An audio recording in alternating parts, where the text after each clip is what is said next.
Hello बच्चों।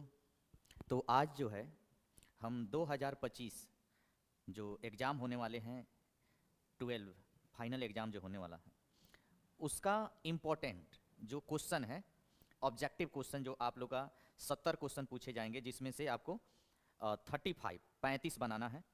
तो उसको लेके हम आए हैं और इस तरह जो है ना आज से आप लोग का डेली लगभग 2-3 तक ऑब्जेक्टिव कराएंगे, कुछ कुछ करके रेगुलर कराएंगे। आप लोग का 5 तारीख को एग्ज़ाम है। तो चलिए क्वेश्चन स्टार्ट कर रहे हैं। फर्स्ट क्वेश्चन जो है वो क्या है देखिएगा। क्वेश्चन है एक जो वर्ग है उसके एक वर्ग है और उस वर्ग के एक वर्ग है और इस वर्ग के 3 सिरों पर एक समान आवेश रखे गए हैं। यदि Q1 और Q2 के बीच बल जो लग रहा है वह F1 force at 1 due to 2 लग रहा है और 1 और 3 के बीच जो बल लग रहा है वो लग रहा है फोर्स एट 1 ड्यू टू 3। तो हमको रेशियो बताना है कि force at 1 due to 2 ratio force at 1 due to 3। ठीक, तो देखिए हम इसको सॉल्व करते हैं और फिलहाल में आपको जो क्वेश्चन दिया है पहले हम उस पर विचार करेंगे। दिया है हमारे पास एक वर्ग है, इसके कोने पर तो एक चार्ज यहाँ हो गया, एक चार्ज यहाँ और एक चार्ज यहाँ। अगर यह स्क्वायर है, वर्ग है, तो इसकी सभी साइड जो होगी वह समान होगी। ए ले लेते हैं, इसकी सभी साइड क्या होगी, समान होगी। तो यहाँ भी चार्ज Q है और यहाँ साइड जो है यहाँ पर A है, इसकी साइड A है और इसकी भी साइड क्या है, A है। ठीक है, A है। ठीक, तो हमको कह रहा है कि मान लेते हैं इस पर 1 मान लेते हैं, इसको 2 और इसको क्या मान लेते हैं 3। तो हमको कह रहा है फोर्स एट 1 ड्यू टू 2। तो कैसे निकालेंगे, तो एक बार 2 के द्वारा अगर 1 पर फोर्स निकालें तो मान लेते हैं इस डायरेक्शन में कितना फोर्स होगा, तो यह फोर्स एट 1 ड्यू टू 2 जो हो जाएगा वह हो जाएगा कितना, तो ये हो जाएगा K Q1 Q2। तो अगर दोनों समान चार्ज हैं तो इसको हम Q मान सकते हैं, तो Q बटा और बीच की दूरी क्या है A, तो A स्क्वायर। यानी इसको हम शॉर्टकट में लिख सकते हैं, फोर्स एट 1 ड्यू टू 2 लिख सकते हैं क्या कि K लिख सकते हैं, क्या लिख सकते हैं कि K Q square Q square बटा A स्क्वायर, क्या लिख सकते हैं A स्क्वायर। ठीक है। अच्छा, उसी तरह अगर हम फोर्स देखें इसी पर थर्ड के द्वारा, यहाँ तो चार्ज नहीं है, इसके द्वारा हम फोर्स देखें तो यह कितना फोर्स लगाएगा। तो इस फोर्स को अगर हम देखना चाहें तो लिख सकते हैं, कितना लिखेंगे, फोर्स एट 1 ड्यू टू 3 कितना हो जाएगा, यही हो जाएगा K Q के जगह Q3 की जगह भी Q, क्योंकि तीनों समान है, Q upon R square. R माने यह डिस्टेंस, तो यह डिस्टेंस हो जाएगा A रूट 2। तो A रूट 2 का स्क्वायर, तो A रूट 2 का हम स्क्वायर करेंगे तो फोर्स एट 1 ड्यू टू 3 क्या हो जाएगा, K Q स्क्वायर अपॉन इसका स्क्वायर करेंगे तो 2A स्क्वायर। अब इनका हमको रेशियो निकालना, मतलब इनका अनुपात। तो आप यही कह रहा है, यही यानी फोर्स एट 1 कितना है हमारे पास, तो इतना है K Q square upon A square बटा फोर्स एट 1 ड्यू टू 3 कितना है, तो इतना, तो K Q square upon 2A square. अगर हम काटना चाहें तो ये कट जाएगा, इसको हम काट लेंगे।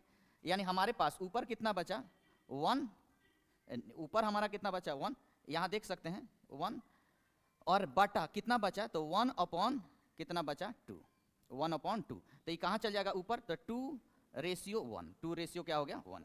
तो आप जो है ना यानी 2, तो हम हमारा यहाँ से हम देख सकते हैं ऑप्शन पहला है 1/2 होगा रेशियो, आकि 2 होगा, आकि हमारा 1/√2 होगा, आकि √2 होगा। तो आप देख सकते हैं 2:1 कहिए या 2 कहिए, यानी इनका जो रेशियो आएगा वो क्या आएगा, 2 आएगा।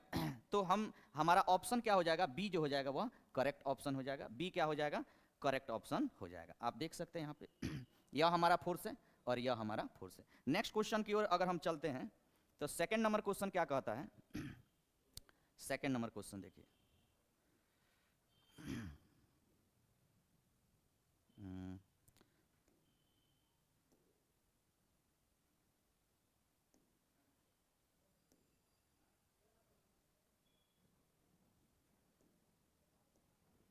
सेकेंड नंबर हमारा क्वेश्चन है,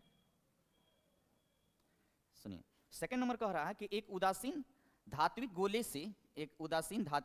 गोले से क्या किया गया है कि जब 10 के पावर 14 इलेक्ट्रॉन हटाए जाते हैं तो गोले पर आवेश हो जाता है।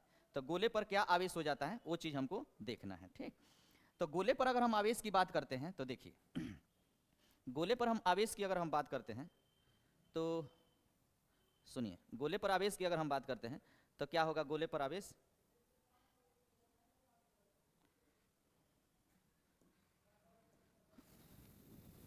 सुनिए, गोले पर अगर हम आवेश की बात करते हैं तो देख सकते हैं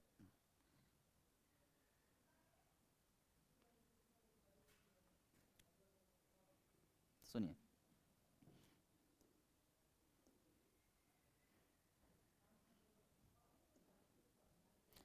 एक उदासीन धात्विक गोले से 10 के पावर 14 इलेक्ट्रॉन हटाए जाते हैं तो गोले से आवेश हो जाती है। तो गोले से गोला आवेशित हो, गोले पर आवेश क्या हो जाती है? तो देख सकते हैं कि जैसे अगर हमारे पास एक गोला है, इस गोले से हम क्या करें, एक गोले से हम क्या करें तो इलेक्ट्रॉन को अगर निकाले, क्या निकाल रहे हैं? धात्विक उदासीन गोले इलेक्ट्रॉन निकाल रहे हैं।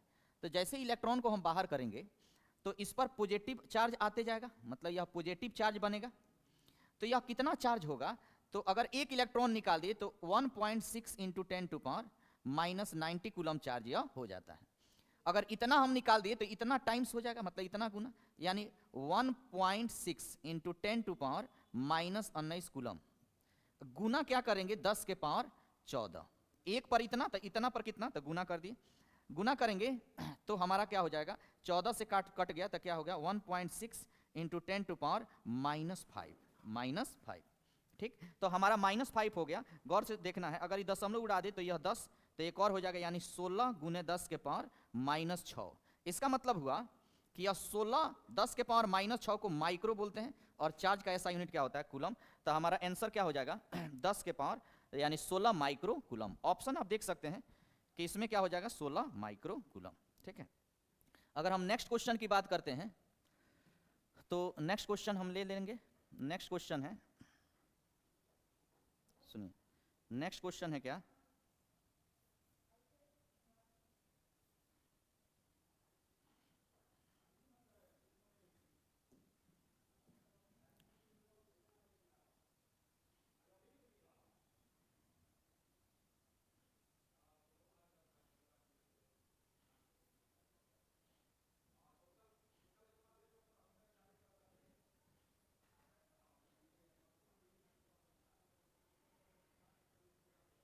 सुनिए कि समविभुज पृष्ठ तथा विद्युत बल रेखाओं के बीच का कोण है, ठीक है। समविभुज पृष्ठ और विद्युत बल रेखाओं की, तो समविभुज पृष्ठ क्या होता है? तो अगर हम थर्ड नंबर क्वेश्चन की बात करते हैं तो बोल सकते हैं कि समविभुज, जैसे हमारे पास चार्ज है, हमारे पास क्या है? चार्ज, आवेश है।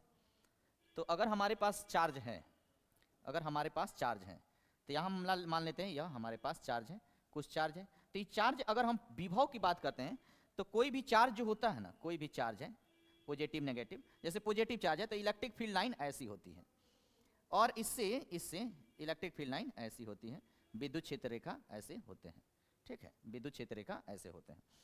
तो अगर हम बात करते हैं, गौर से देखिएगा, तो हम कहेंगे कि अगर समविभव की बात करें तो यहाँ से विभव जो होगा वह यहाँ से यहाँ पे विभव क्या होगा? एक समान होगा। यह तल क्या होगा? समविभव सतह कहलाएगा। यह तल क्या कहलाएगा? तो आप देख सकते हैं समविभव सतह और विद्युत क्षेत्र के बीच का कोण कितना बना है? 90 डिग्री। तो आपका ऑप्शन क्या हो जाएगा? ऑप्शन सी हो जाएगा करेक्ट। क्या फिर फोर्थ नंबर की अगर हम बात करते हैं, क्वेश्चन नंबर फोर्थ की बात करते हैं तो आप देखिए फोर्थ नंबर क्वेश्चन क्या है। फोर्थ नंबर देखिए, अगर 4 नंबर क्वेश्चन की हम बात करें तो 4 नंबर क्वेश्चन कह रहा है, 4 नंबर क्वेश्चन क्या कह रहा है कि एक हमारे पास आवेश है, एक हमारे पास चार्ज है, और इस चार्ज एक आवेश से आवेशित r त्रिज्या के गोले चालक के केंद्र से बाहर x दूरी पर विद्युत विभव होगी। अब देखिए विभव क्या होगी, गौर से सुनिएगा। अगर कह रहा है हमारे पास एक चार्ज है Q, और कहां पर है? एक गोले पर है।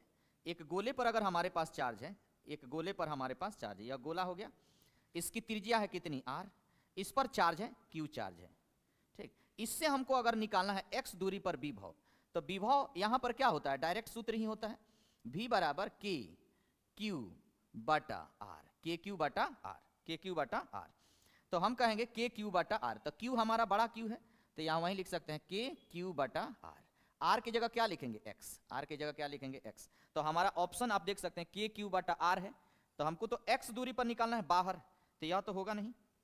सी के क्यू बटा एक्स स्क्वायर, ये भी नहीं होगा, तो के क्यू बटा एक्स, तो यह बी हमारा ऑप्शन क्या हो जाएगा, करेक्ट हो जाएगा, ऑप्शन बी। ठीक है, अगर हम नेक्स्ट क्वेश्चन की बात करते हैं, 5 नंबर क्वेश्चन की अगर हम बात करते हैं 5 नंबर क्वेश्चन की अगर हम बात करते हैं तो देख सकते हैं, देखिए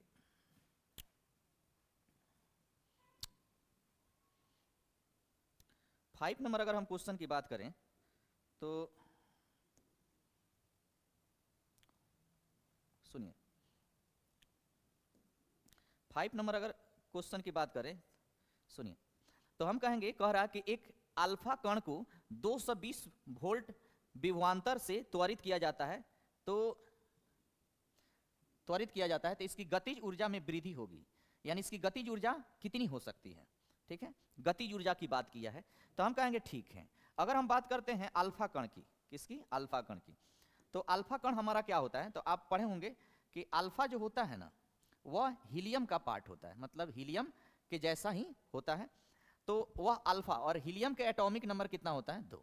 ठीक है, तो इसमें जो इलेक्ट्रिक वोल्ट होती है, मतलब इलेक्ट्रॉन जो होते हैं, 2 इलेक्ट्रॉन और 2 प्रोटॉन होते हैं। ठीक, तो अगर इस पर चार्ज की बात करें, अल्फा पर हम चार्ज की बात करें, तो चार्ज होता है 2e, कितना होता है, 2e, और कितना हम वोल्ट दिए, मतलब अगर Q की बात करें तो 2e, और अगर हम इस पर विभव की बात करें V की, तो यह है 200 वोल्ट। तो हमको ऊर्जा निकालना है, तो आप लोग पढ़े होंगे ऊर्जा के लिए अगर हम बात करते हैं, एनर्जी की बात करें, तो सीधी सीधी बोल सकते हैं कि जो C होता है हमारा, जो C होता है, या हमारा जो एनर्जी होता है, गौर से सुनिए, जो हमारा एनर्जी होता है, जैसे विभव की बात करें, V बराबर होता है पर यूनिट चार्ज को लाने में किया गया कार्य। तो एनर्जी अगर कहें, गतिज ऊर्जा कहें, ऊर्जा की बात है, तो हम Q को इधर ला लेंगे, तो Q इंटू V बराबर क्या हो जाएगा, W। Q के जगह हम क्या लिख सकते हैं, तो हम कहेंगे Q के जगह लिख सकते हैं 2E, गुने क्या लिख सकते हैं, तो हम क्या लिख सकते हैं, V का मान कितना है, 200 वोल्ट, यानी 2 दूना 400 इलेक्ट्रिक वोल्ट। ठीक है, यानी 400 इलेक्ट्रिक वोल्ट क्या हो जाएगा, हमारा करेक्ट आंसर हो जाएगा। यानी अल्फा कण को अगर 200 वोल्ट से हम त्वरित करते हैं तो उसकी ऊर्जा क्या होगी, 400 इलेक्ट्रिक वोल्ट हो जाएगी। 6 नंबर क्वेश्चन है कि सी धारिता के संधारित्र में संग्रहित ऊर्जा क्या होगी जब उसकी विभव V तक बढ़ाया जाए। तो ये सीधे सीधे सूत्र ही हैं, अगर आप देख सकते हैं, सूत्र आप देख सकते हैं कि C बराबर जो होता है, जो C बराबर होता है, C बराबर होता है Q बाई V, और जो कैपेसिटर की कैपेसिटेंस होती है वह होती है U बराबर हाफ CV स्क्वायर। तो हमारा ऑप्शन हाफ CV, या ना होगा हाफ CV स्क्वायर, ऑप्शन क्या हो जाएगा, बी करेक्ट हो जाएगा, हाफ CV स्क्वायर। ठीक है, अगर हम बात करते हैं, सुनिए,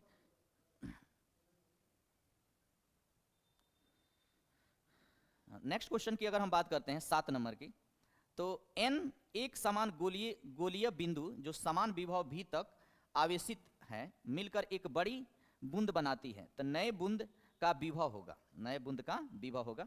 तो अगर हम विभव की बात करते हैं, n समान गोला है, तो देखिए मान लेते हैं हमारे पास एक गोला है, तो अगर हमारे पास एक गोला है, या हमारे पास एक गोला हो गया, ऐसे ऐसे बहुत सारे गोले अगर हैं, ऐसे ऐसे कितने गोले हैं, एक समान है, एक समान अगर गोला है, छोटे छोटे गोले हैं, अगर हमारे पास एक गोला है, या ई ऐसे ऐसे करके बहुत सारे गोले हैं, कितने गोले हैं, n। इस गोले से हमको बनाया गया है कितना गोला, एक बड़ा गोला। तो इसकी जो त्रिज्या है वह मान लेते हैं r है, तो जो बड़ा गोला बना होगा उसकी त्रिज्या क्या होगा, बड़ा r होगा।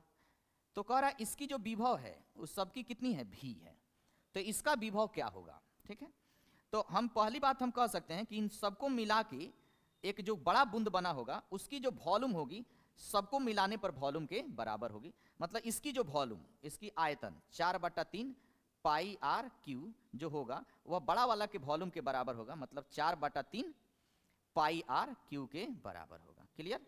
तो अगर हम यहाँ पर एक रिलेशन देख लें तो यह कटेगा और हमको मिलेगा क्या, तो हमको मिलेगा आर, हमको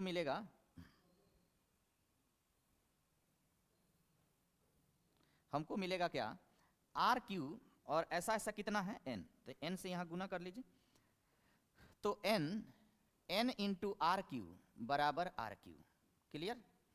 तो अगर हम यहाँ पर देखें तो हम इस चीज को लिख सकते हैं n के पावर 1/3 r का होल क्यू भी लिख सकते हैं बराबर आर क्यू। यानी हम कह सकते हैं कि n के power 1/3 r equal to r के बराबर होगा, यानी r n के पावर 1/3 r के बराबर है।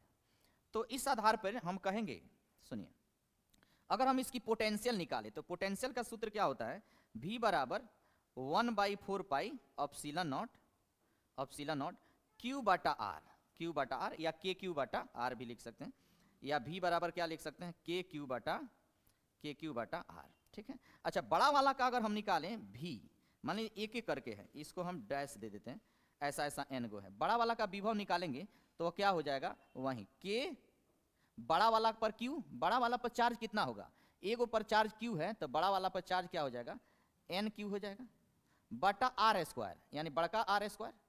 और इस बड़े r की जगह हम क्या लिख सकते हैं, तो हम कहेंगे बड़े r की जगह लिख सकते हैं v equal to k n q बटा बड़ा r की जगह लिख सकते हैं n के पावर 1/3 r, n के पावर 1/3 r। ठीक। अच्छा, इसमें अगर हम बात करें एक छोटे गोले की, तो छोटा वाला का जो विभव है एक का, वह है k q बटा r, k q upon r। यानी यहाँ हम k q अपॉन r इतना के बदले हम क्या लिख सकते हैं, तो हम कह सकते हैं इतना की जगह हम लिख सकते हैं v डैश लिख सकते हैं, यानी जो v होगा वह होगा v डैश, इतना के बदले हम v डैश लिख सकते हैं, और बच गया n, और नीचे बच गया क्या, नीचे बच गया हमारा n के पावर 1/3। अगर इसको हम ऊपर भेजें तो यह हो जाएगा v डैश, यह क्या हो जाएगा n, ये हो जाएगा n के पावर -1/3। अगर इसको हम ऐड करते हैं क्योंकि पावर जुड़ता है तो ये हो जाएगा v डैश n के पावर, इसको हम जोड़ते हैं, पावर जुड़ता है मतलब 1 - 1/3, अगर करेंगे तो 3, यह हो जाएगा 3 - 1 मतलब 2/3, तो यह हो जाएगा 2/3। यानी जो हमारे पास पहले नया वाला का जो वोल्टेज होगा वह पहले वाले के वोल्टेज का v, मतलब अगर v मानते हैं, v डैश माने हैं तो v डैश आया, v मानेंगे v गुने n के पावर 2/3, v गुने n के पावर 2/3। तो हमारा जो ऑप्शन हो जाएगा करेक्ट ऑप्शन वह डी हो जाएगा, करेक्ट ऑप्शन क्या हो जाएगा, डी हो जाएगा। ठीक। अगर हम नेक्स्ट क्वेश्चन की बात करें तो नेक्स्ट क्वेश्चन क्या है, नेक्स्ट क्वेश्चन जो है वह है, सुनिए, नेक्स्ट क्वेश्चन जो है वह है क्या कि एक समान प्लेट संधारित्र के प्लेटों के बीच विद्युत क्षेत्र 10 के पावर 5 वोल्ट पर मीटर का विद्युत क्षेत्र है। यदि संधारित्र के प्लेट पर आवेश 1 माइक्रोकूलम हो तो संधारित्र की प्रत्येक प्लेट पर बल होगा, प्लेट पर क्या होगा, पर बल होगा। सुनिए, प्लेट पर क्या होगा, बल होगा। तो सुनिए, देख सकते हैं अगर प्लेट पर हम बल की बात करते हैं तो देखिए कह रहा है कि देखिए हमारे पास एक संधारित्र है या हमारे पास एक पैरेलल प्लेट कैपेसिटर है, ठीक है, इस पर चार्ज है, कितना चार्ज है, तो 1 माइक्रोकूलम यहाँ होगा तो यहाँ पर भी होगा 1 माइक्रोकूलम, दोनों पर समान चार्ज होते हैं। इनकी बीच की दूरी हम मान लेते हैं d है, कितनी है, d है। यह विद्युत क्षेत्र रेखा प्लस से माइनस की ओर होती है, विद्युत क्षेत्र रेखा किधर से किधर होती है, प्लस से माइनस की ओर। तो अगर हम बात करते हैं विद्युत क्षेत्र रेखा इसमें क्या दिया है, तो विद्युत क्षेत्र रेखा जो दिया है वह दिया है कितना, E बराबर कितना दिया है, 10 के पावर 5 वोल्ट पर मीटर, 5 वोल्ट पर मीटर। तो हमसे कहा है और Q का मान कितना दिया है, 1 माइक्रोकूलम, या इसी को हम कह सकते हैं 1 × 10 के पावर -6 कूलम। तो हमको निकालना है बल। तो एक छोटी सी बात हम लोग जानते हैं कि देखिए 2-3 चीज आप लोग याद रखिए, C बराबर जो होता है वह होता है Q/V, C बराबर क्या होता है, Q/V। ठीक। दूसरा हम जानते हैं कि जो हमारी एनर्जी होती है वह U बराबर होता है ½ CV², और इस एनर्जी को हम लिखते हैं फोर्स इंटू डिस्प्लेसमेंट भी, यानी D भी लिख सकते हैं, बराबर ½ CV²। तो अगर F चाहिए तो D को भेजिए, तो एक सूत्र हमारे पास बन गया ½ CV² बटा D, यह एक फोर्स का फॉर्मूला हो गया। अच्छा यहां से हम देखें तो C इंटू भी बराबर हो जाएगा Q, यानी हम Q के जगह C भी लिख सकते हैं। तो देखिए अगर फोर्स आपको चाहिए तो F इक्वल टू हम लिखें हाफ C, आप भी स्क्वायर जो लिखे हैं उसको V इंटू भी अगर लिख कर बाटा D लिखें तो आप देख सकते हैं एक छोटी सी बात और, CB के जगह हम क्या लिख सकते हैं Q, तो CB है इसके जगह हम क्या लिखेंगे Q, तो हम लिख सकते हैं F इक्वल टू Q लिख दिए, और V बाई D जो होता है पढ़े होंगे कि E बराबर माइनस डी भी बटा डी एक्स, तो वही चीज हो सकता है कि E बराबर तो है डी एक्स को अगर ले लें इधर, सुनिए E को इधर ला लें तो ये हो जाएगा V बाई डी एक्स, ठीक है, मतलब V भी ऐसे ला लीजिए, E बराबर जो होता है वह होता है V बाई एक्स या D, V बाई D। तो देखिए V बाई D जो है ना उसके बदले हम क्या लिख सकते हैं E, अब बाटा 2 है तो 2, यानी F बराबर हो जाएगा Q के जगह 1 गुने 10 टू पावर माइनस 6, यहाँ Q का मान दिया है, और E के जगह कितना दिया है, E का मान है 10 टू पावर 5, 10 टू पावर 5 बाटा क्या लिखेंगे 2, तो ये काटेंगे तो ये हो जाएगा कितना, तो F इक्वल टू हो जाएगा 1 बाई 2 इंटू 10 टू पावर माइनस 1, यानी हम कह सकते हैं यहाँ पे क्या कह सकते हैं कि F इक्वल टू जो हो गया वह कितना हो गया 0.5 into 10 to power minus 1, minus एक और बढ़ जाएगा तो F इक्वल टू क्या हो जाएगा 0.05, ठीक। तो ऑप्शन आप देख सकते हैं पहला है 0.5 तो ये तो नहीं होगा, 0.005 ये भी नहीं होगा, और हमारा ऑप्शन जो है ना बी हो जाएगा, बी करेक्ट होगा। ठीक, तो अगर हम ऐसे देखें नेक्स्ट क्वेश्चन पर अगर हम आए, नेक्स्ट क्वेश्चन पर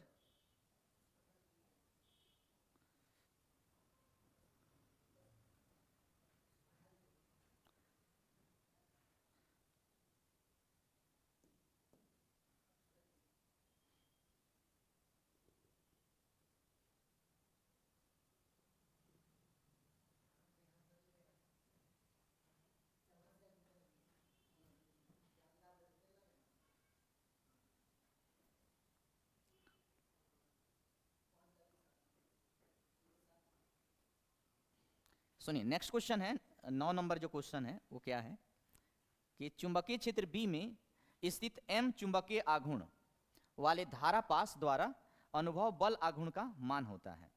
ठीक है, तो देखिए चुंबकीय अगर हम बात करते हैं, चुंबक की बात करते हैं, सुनिए अगर हम चुंबक की बात करते हैं, चुंबक की अगर हम बात करते हैं कि चुंबकीय क्षेत्र बी में एम चुंबकीय आघूर्ण वाले धारा पास करंट लूप है, तो अनुभव बल आघूर्ण, तो बल आघूर्ण की अगर आप बात करते हैं ना तो टर्क जो होता है वह क्या होता है, टर्क की बात करते हैं तो टर्क आप लोग पढ़े होंगे कि टर्क इक्वल टू होता है बल आघूर्ण वेक्टर पी क्रॉस ई या पी ई साइन थीटा, और मैग्नेटिक फील्ड में अगर देखते हैं, मैग्नेटिज्म में अगर हम देखें तो टर्क होता है क्या, वेक्टर एम क्रॉस बी, मतलब एम बी कहें या एम क्रॉस बी कहें या M cross B, M B sine theta कहें, तो आप इस सिंपल ऐसे याद कर सकते हैं कि टर्क बराबर होता है एम क्रॉस बी, क्या होता है एम क्रॉस बी, तो हमारा क्या हो जाएगा एम क्रॉस बी हो जाएगा, ऑप्शन ए जो हो जाएगा बिल्कुल करेक्ट हो जाएगा। चलिए नेक्स्ट क्वेश्चन पर हम आते हैं। नेक्स्ट क्वेश्चन की अगर हम बात करते हैं तो सुनिए नेक्स्ट क्वेश्चन है कि चुंबकीय क्षेत्र का मान घटने से चुंबकीय सुई का अपवर्तन आवर्तकाल क्या होता है। ठीक है, आवर्तकाल क्या होता है, सुनिए अगर हम आवर्तकाल की बात करेंगे, जो आवर्तकाल होता है वह क्या होता है, तो सुनिए टर्क जो होता है ना, सॉरी जो टाइम पीरियड होती है आवर्तकाल जो होती है वह होती है 2 पाई बी, 2 पाई एम अपॉन बी। ठीक है, तो अगर हम b का वैल्यू अगर हम कम करें तो t का मान बढ़ेगा, और b का मान ज्यादा करेंगे तो t का वैल्यू घटेगा। तो हमको कह रहा है कि चुंबकीय क्षेत्र का मान घटाने पर, मतलब इसको हम घटाएंगे तो आवर्तकाल क्या होगा, बढ़ेगा, तो बढ़ेगा का मतलब ऑप्शन ए जो हो जाएगा हमारा करेक्ट हो जाएगा, ऑप्शन ए क्या हो जाएगा करेक्ट हो जाएगा। अगर हम नेक्स्ट क्वेश्चन की बात करते हैं, नेक्स्ट क्वेश्चन की अगर हम बात करते हैं, सुनिए नेक्स्ट क्वेश्चन की बात करें तो नेक्स्ट क्वेश्चन है कि किसी विद्युत चुंबकीय तरंग का वेक्टर ई सदिश और एक्स अक्ष में, विद्युत चुंबकीय तरंग जो होते हैं ना वो क्या होते हैं, तो एक ऐसे तरंग होते हैं जिसमें विद्युतीय क्षेत्र और चुंबकीय क्षेत्र और direction of propagation of wave, ये तीनों एक दूसरे के परपेंडिकुलर होते हैं। तो अगर हम देखें इसमें कह रहा है जो इलेक्ट्रिक फील्ड है, विद्युत क्षेत्र है वह है एक्स एक्सिस में, और जो उसके अनुदिश एच वेक्टर है, चुंबकीय सदिश एच वेक्टर, वो है जेड एक्सिस में। तो तरंग जो चलेगा वह किधर चलेगा? तो तीनों एक दूसरे के परपेंडिकुलर है, तो एक है एक्स एक्सिस में, एक है जेड एक्सिस में, तो एक क्या होगा? वाई एक्सिस में। तो हमारा एक्स एक्सिस नहीं होगा, जेड भी नहीं होगा, हमारा ऑप्शन क्या हो जाएगा? बी, वाई एक्सिस में हो जाएगा। ठीक। अगर हम नेक्स्ट क्वेश्चन की बात करते हैं, नेक्स्ट देखिए, नेक्स्ट क्वेश्चन की अगर हम बात करते हैं तो सुनिए, नेक्स्ट क्वेश्चन की अगर हम बात करते हैं तो देखो, कह रहा कि बेतार तार संचार का आविष्कार किया, किसने किया? तो आप देख सकते हैं बेतार तार का आविष्कार किसने किया? तो पहला है कि मैक्सवेल ने किया, मार्कोनी ने किया, कि हॉर्टजन ने किया था, कि चंद्रशेखर बसु ने किया था। तो आप ऑलरेडी जानते हैं कि बेतार तार का मतलब टेलीफोन, टेलीग्राफ जो होता है, वायरलेस जो होते हैं, टेलीग्राफ जो होता है ना, उसकी आविष्कार किसने किया? तो मार्कोनी ने किया था। ठीक है, किसने किया था? मार्कोनी ने किया था। ठीक है, तो ऑप्शन हमारा क्या हो जाएगा? सी हो जाएगा। ऑप्शन हमारा क्या हो जाएगा? सी। ठीक। सुनिए, नेक्स्ट अगर हम क्वेश्चन की बात करते हैं तो नेक्स्ट क्वेश्चन है हमारे पास, ठीक, नेक्स्ट क्वेश्चन है कि एक माध्यम से दूसरे माध्यम में जाने, एक माध्यम से दूसरे माध्यम में जाने में प्रकाश किरण मुड़ जाती है, किरण मुड़ने की को कहा जाता है। तो किरण मुड़ने को क्या कहते हैं? तो जब किरण मुड़ती है, एक माध्यम से दूसरे माध्यम में जाती है, प्रकाश एक माध्यम से दूसरे माध्यम में जाती है, तो इसको हम क्या कहते हैं?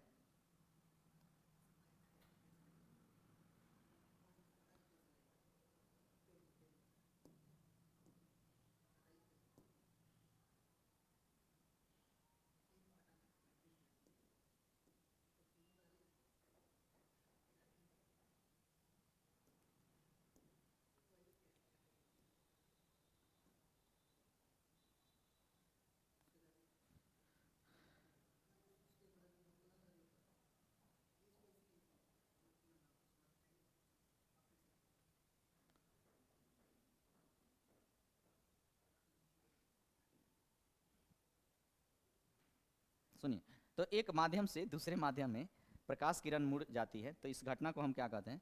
कि अगर हमारे पास एक माध्यम है या कोई माध्यम है, और वायु जो है ना एक माध्यम है, एयर हमारे पास एक माध्यम है, तो एक माध्यम से जब दूसरे माध्यम में लाइट जाती है तो वह मुड़ जाती है, तो इस घटना को हम कहते हैं क्या? प्रकाश का अपवर्तन कहते हैं।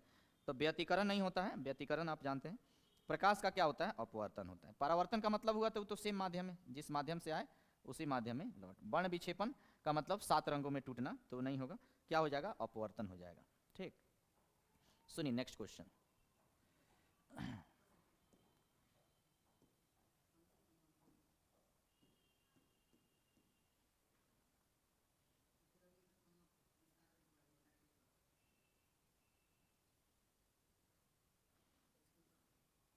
सुनिए, नेक्स्ट क्वेश्चन है कि किस कारण से वायु का बुलबुला पानी में चमकता है? तो कोई भी चमकने की जो घटना होती है वह पूर्णांत, जैसे हीरा क्यों चमकता है? तो किसके कारण चमकता है?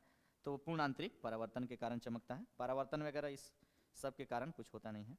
ठीक, तो हम कहेंगे क्या होगा? पूर्ण आंतरिक परावर्तन, या पूर्ण परावर्तन से, या हम क्या बोल सकते हैं? पूर्ण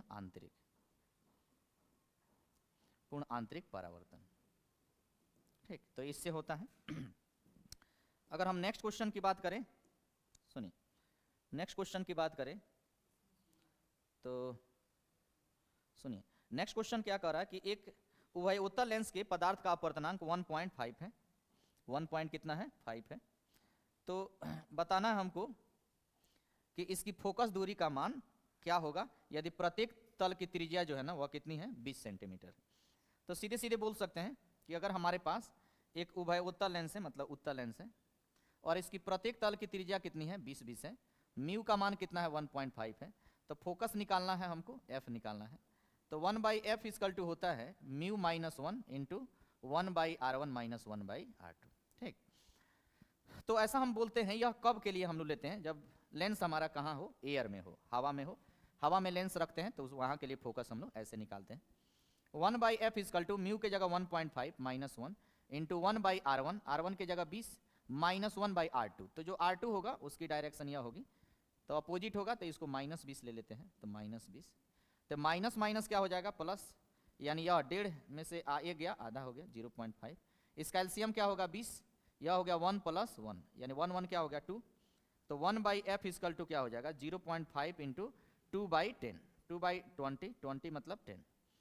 इसमें हम डिवाइड करें, दशमलव उड़ा दें तो 100 यानी 5 बटा हमारा कितना हो गया 100, 5/100 का मतलब 20 यानी 1/f का वैल्यू हो गया 1/20, तो f बराबर क्या हो जाएगा 20। ठीक, f बराबर क्या हो जाएगा 20। तो हम बोल सकते हैं कि इसकी जो फोकस होगी 60 नहीं होगी, 40 भी नहीं होगी, और क्या होगी तो 20 होगी। तो ऑप्शन जो है ना सी हो जाएगा, करेक्ट ऑप्शन हो जाएगा। Next question